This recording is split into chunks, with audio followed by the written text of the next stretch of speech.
The Russian Grandmother's Wondertales, Chapter 6. After Supper. The little boy could hardly eat at supper time, and as soon as possible he ran to his grandmother's room. She was knitting in the dark, for the stock of candles was getting low, and she could knit without looking. "Have you come for the story?" she asked. "I was expecting you." So the little boy climbed to his place on the stove, and the grandmother began the story of Reneicke's revenge on Isegrim. Once upon a time, Reneicke kneaded mud cakes, baked them, and spread them with honey. When they were all ready, he betook himself to the turkey tenders and begged them to give him a turkey in exchange for his honey cakes. The turkey tenders were not to be easily hoaxed, and they sent him to the swineherds, assuring him that the swineherds would give him a suckling pig for his honey cakes. He therefore sought the swineherds and begged for a suckling pig in exchange for his cakes. The swineherds would give him none, but sent him to the cowherds, who might give him a calf in exchange for the cakes. So he went to the cowherds and begged them to give him a calf and take his honey cakes in exchange. The cowherds declined and sent him to the stable boys, who would surely give him a colt in exchange for the honey cakes. So he went to the stable boys and offered to exchange his honey cakes for a colt. They gave him a beautiful colt and took in exchange the honey cakes. So Reneicke went away, leading the colt and leaving with the stable boys a strict injunction on no account to break one of the cakes until he should have disappeared behind a certain hill. The stable boys obeyed the behest, but when they afterward tried the cakes and broke their teeth upon them, they perceived that they were made of clay, and they at once set off in pursuit of the fox. But Master Reneicke had so much the start of them that they were obliged to turn back, weary and overheated, having had their trouble for their pains. Now when Reneicke reached home, he made a stall of wickerwork for the colt, and devoted himself entirely to the care of him. Day after day he brought him green juicy grass and cool refreshing drink, and whenever he brought them, he always called to the colt in these words: "O colt, tender little colt, open the door for me. Juicy grass and cooling drink bring I here for thee." Then the colt would open the door. Reneicke gave the colt very strict instructions on no account to open the door to any other voice or words. One day Isegrim came. He had often heard Reneicke call to the colt to open the door, and now he began to call in his coarse voice: "O colt, tender colt, open the door for me. Juicy grass and cooling drink bring I here for thee." But the colt at once perceived that this was not Reneicke's voice, and it did not stir to open the door. Then Isegrim hid himself cunningly behind the stable wall to wait for a better chance. Pretty soon along came Reneicke with grass and water.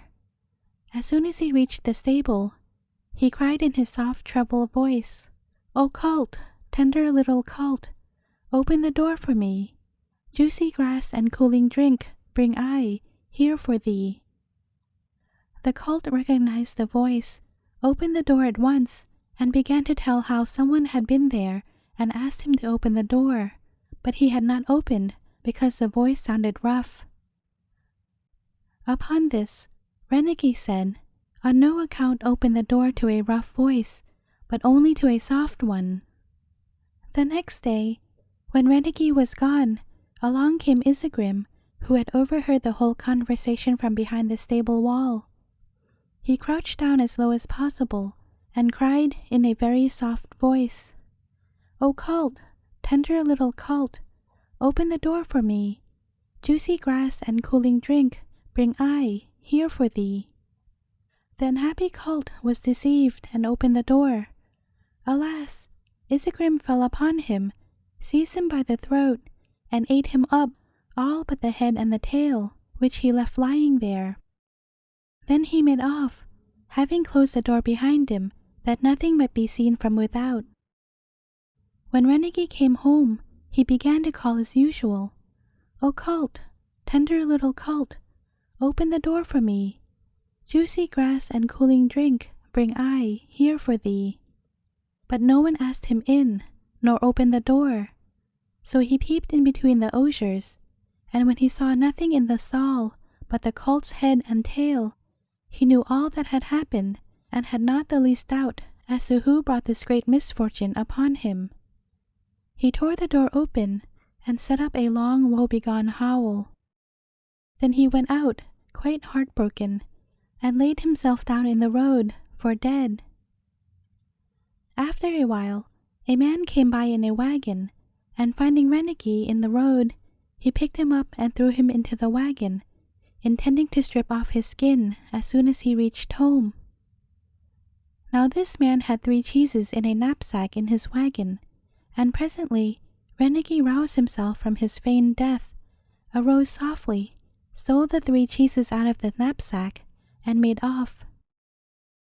As soon as he had reached a safe distance, he devoured 2 of the cheeses, and went on his way, holding the 3rd under his chin.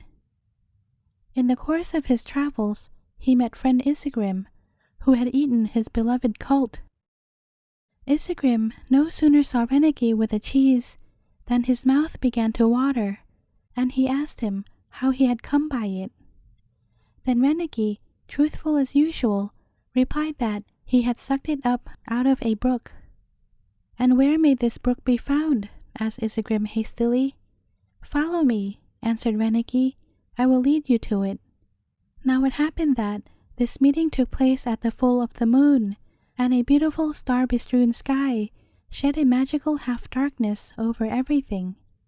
Reneicke led Isegrim to a brook, and showing him the reflection of the moon mirrored in the flowing water, said, "Do you see that great cheese there in the water? Now suck up the water in great gulps, and you will suck up the cheese at last, just as I did." So simple Isegrim sucked up the water in great gulps, until it began to run out of his ears. Reneicke very kindly plugged up his ears and cried to him, "Keep on sucking, dear Isegrim, you'll soon have it." Simple Isegrim went at it again, and sucked until the water ran out of his eyes.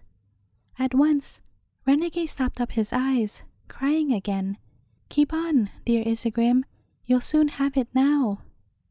Poor Isegrim sucked on, until the water ran out of his nose.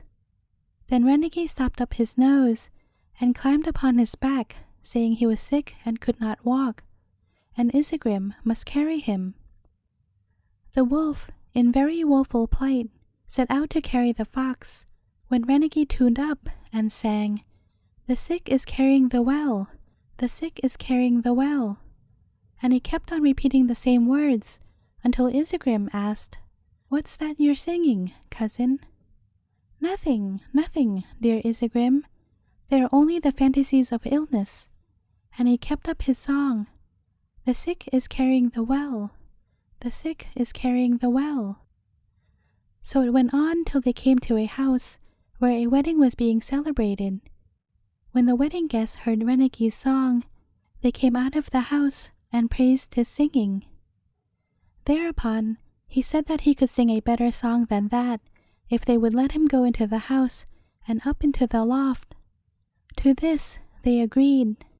When Isegrim, with all the trouble in the world, had carried Reneicke up into the loft, which was floored only with loose planks, then Reneicke opened all the places he had plugged up, and the water ran out of Isegrim's eyes and ears and nose, and poured down through the cracks upon the wedding guests below. The guests ran nimbly up into the loft, but Reneicke still more nimbly made his escape through the window, while Isegrim was half beaten to death by the enraged wedding guests, and his body thrown out into the road. Then Reneicke came creeping back and taunted Isegrim, "This long time I have been wearing out shoe leather to get the best of you, because you ate up my colt." And with these words, away he went, leaving Isegrim to his fate. That served Isegrim right, said the little boy. He had no business to eat at Reneicke's little cult. End of Chapter 6. Please go to the next video for Chapter 7.